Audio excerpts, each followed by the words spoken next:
السلام علیکم ورحمۃ اللہ وبرکاتہ حامدا و مصلیا اما بعد۔ محترم ناظرین، حقیقی زندگی میں آپ کا خیر مقدم ہے۔ آج کی اس قسط میں مسجد میں داخل ہوتے وقت جو مسنون دعائیں ہیں ان کا معنی اور مفہوم سمجھیں گے۔ بندہ مومن جب مسجد میں نماز کی ادائیگی کے لیے آتا ہے تو کہتا ہے اللہم افتح لی ابواب رحمتک، اے اللہ رب العالمین تو میرے واسطے اپنی رحمت کے دروازوں کو کھول دے۔ بلا شبہ مسجد ایک ایسی جگہ ہے جہاں اللہ رب العالمین کی رحمت کی برکھا برستی ہے، اللہ رب العالمین کی مہربانیوں کا خصوصی نزول ہوتا ہے، جس کی طلب کے لیے اور جس کی چاہت کے لیے ایک بندہ اللہ رب العالمین کی بارگاہ میں جب داخل ہوتا ہے تو کہتا ہے اے اللہ رب العالمین اپنی رحمت خاص اور اپنی مہربانی خصوصی طور پر مجھ جیسے ناتواں بندوں پر نازل فرما۔ ایسا اس وجہ سے کہتا ہے کیونکہ بندہ اللہ رب العالمین کی رحمت کے بغیر ایک سانس نہیں لے سکتا۔ اللہ رب العالمین کی رحمت کا سایہ انسان پر رہتا ہے تب تک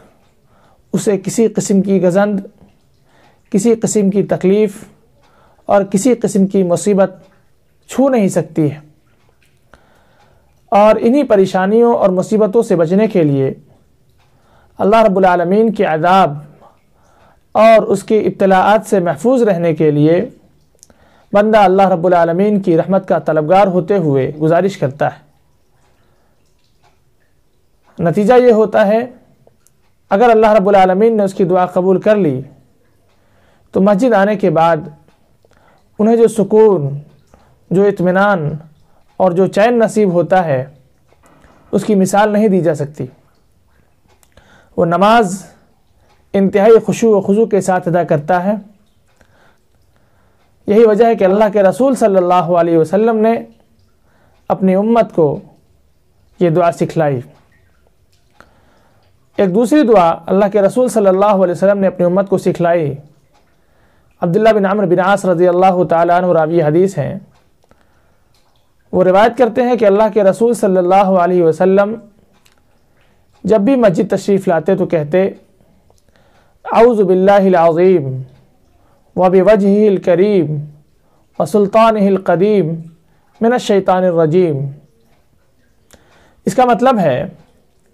کہ میں اللہ رب العالمین کی پناہ میں آتا ہوں شیطان مردود سے، اس اللہ کی پناہ میں جو عظمت والی ذات ہے، جس کا چہرہ بہت ہی مکرم ہے اور جس کی بادشاہت انتہائی قدیم ہے، جو سلطان قدیم ہے۔ اللہ کے رسول صلی اللہ علیہ وسلم نے یہ دعا امت اسلامیہ کو اس لیے سکھلائی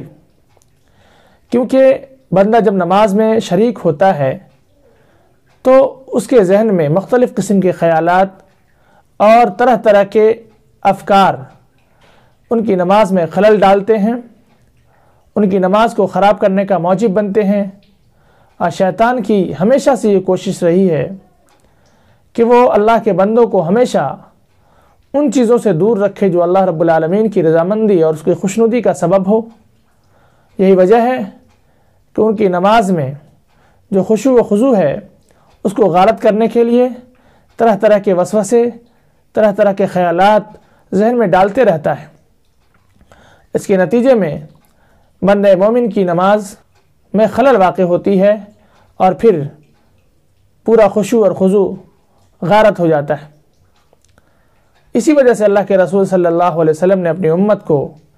اس بات کی ترغیب دی کہ جب آپ مسجد آئیں تو سب سے پہلے اللہ رب العالمین کی پناہ طلب کریں، اس اللہ کی جو عظمت والی ذات ہے، جس کا چہرہ انتہائی مکرم ہے، جس کی بادشاہت بہت ہی قدیم ہے، اس اللہ کی پناہ میں آئیے شیطان مردود سے، کیونکہ شیطان آپ کی نماز کو خراب کرنے کے لیے انتھک محنت اور کوششیں کرتا ہے۔ اللہ رب العالمین سے دعا ہے کہ اللہ رب العالمین ان دعاؤں کے معنی اور مفاہیم کو اپنے ذہن میں رکھ کر مسجد میں داخل ہونے کی توفیق دے، تاکہ ان دعاؤں کی جو روحانیت ہے اور اس کی جو معنویت ہے وہ